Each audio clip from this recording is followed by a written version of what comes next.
My son, my critics, my family, they could say anything, do anything. And I just thought how handsome he was. Jamala, he could ignore me.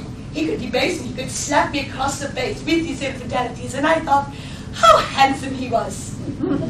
I discarded loyal professional amateurs to work opposite a rank amateur because I thought how handsome he was. As many times as I played Victor Hugo's Domicile, opposite Sully or Angela as their name, lines of her first sweet speech never rang so true as when I said them to Damla. We will leave tomorrow, and then you do not condemn me for my new boldness. Are you my demon or my angel? I cannot tell, but I am your slave. Wherever you go, I will go. Stay or depart, I belong to you. Why? I cannot say. I need to see you. I must have you near and have you all the time. When the sound of your step fades, I feel my heart has skipped a beat. You are gone from me, and I am gone from myself. No sooner does that beloved footfall sound in my ear again than I remember life. I feel my soul come back to me.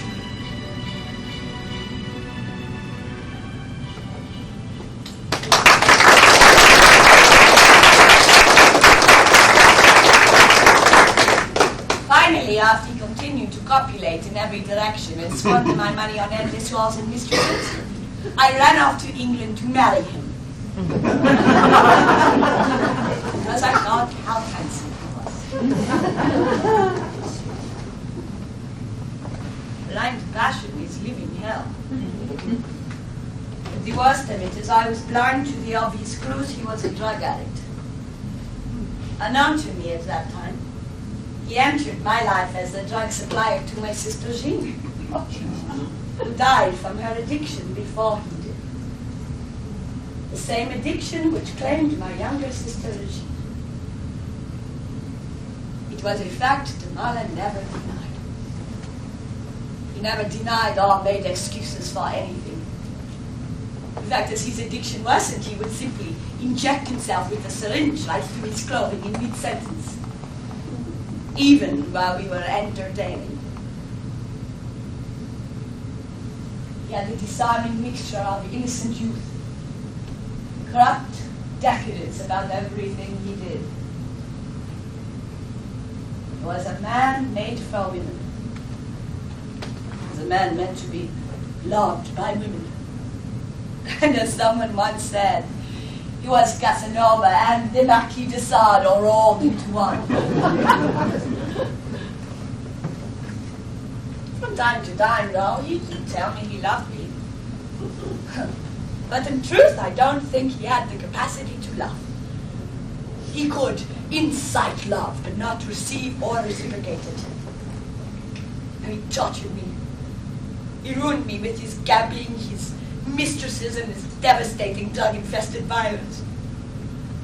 After being married to Damala, I never feared dying and going to hell, because hell had found me first. For 2 years I was in prison, in hell's darkest corners, until an angel in the form of Jean Rispen, he was furious at the abuse I had resigned myself to. He literally ravished me in a loving and passionate way back into my senses. It was the beginning of my fight for freedom and sanity. I legally separated from Damala, although he drifted in and out of my life whenever he chose, which infuriated John. For the last few years, Damala, he was so riddled and debilitated by drugs, I became not a wife, but a guardian. Love of my loins, it was Jean Richmond. He was as towering a talent as he was a man. He was loving, he was attentive, he was nurturing. His was an artistic genius as a writer and poet, the reigning prince of Bohemia. He personified all the romantic vagabonds of his poems and plays, a vigorous breath of fresh air. After the drugs and madness of Demara, so of course I cheated on him. Constantly. I was always bleeding my innocence.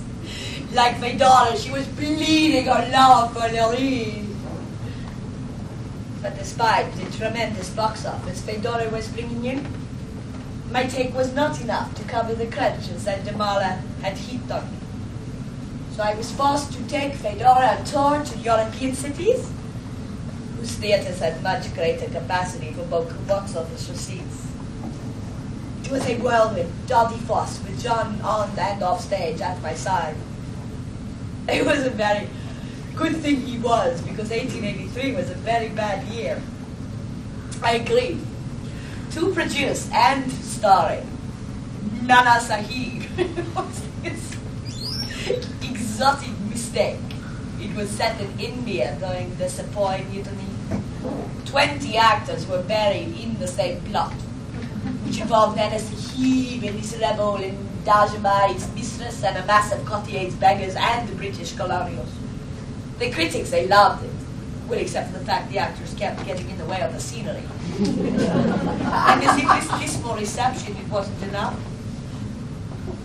That daughter of joy, that sadistic ex-friend of mine, Mary Colombier, she published a satire of my life, thinly veiled by the title, The Memoirs of Sarah Barnum. It was scandalous pornography, the prey product of a malicious mind that excels in scatological manipulation, anti-Semitic venom, and revolting lies. I stormed into Mary's apartment, brandishing a whip and a knife. I was ready to skin her alive. Sadly, she had the foresight to flee through a door hidden behind the tapestry and save her skin. So the newspapers carried the story across the Atlantic of the Bernhardt attack, which had the effect of sending the sales of Sarah Barnum soaring. Unfortunately, it didn't have the same effect on Nana Sahib, who was soon forced to close. But once again, my career and finances were rescued by the creative genius of Victorien Sardou and his new play, Theodora.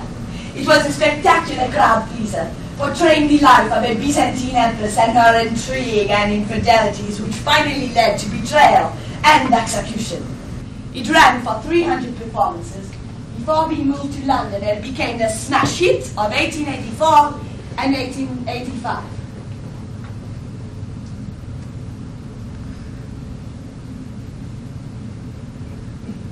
Sadly, the joy and success of Theodora was all too quickly dispelled by the death of Victor Hugo, who was lost to us in May of 1885. On the sad day of his death, France, with one heart and one mind, mourned the loss of our literary god. At his insistence, Hugo's body was laid to rest in a pinewood pauper's coffin. Harry wept as he lay in state under the Arc de Triomphe, before being taken in an unadorned hearse to his final resting place. As I walked behind his coffin, I thought of the first time I performed on a soul in his Yaneni. I realized the success of that the following morning when I received a little box with the accompanying note.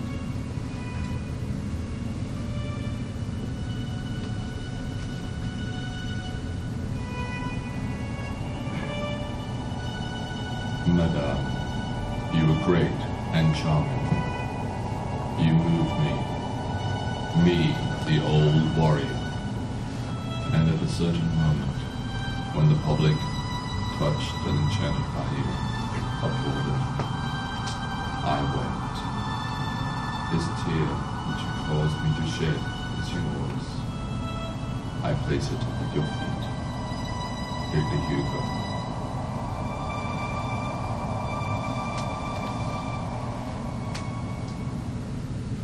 Hugo's tear was a perfect tear-shaped diamond drop.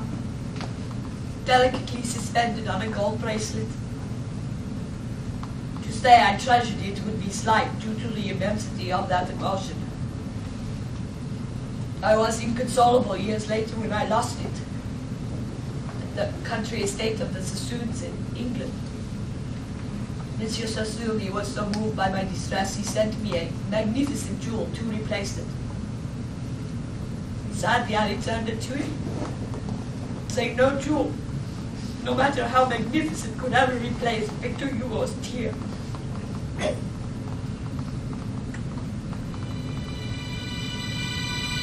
his graveside, with a veil to hide my tears, I said my final goodbye.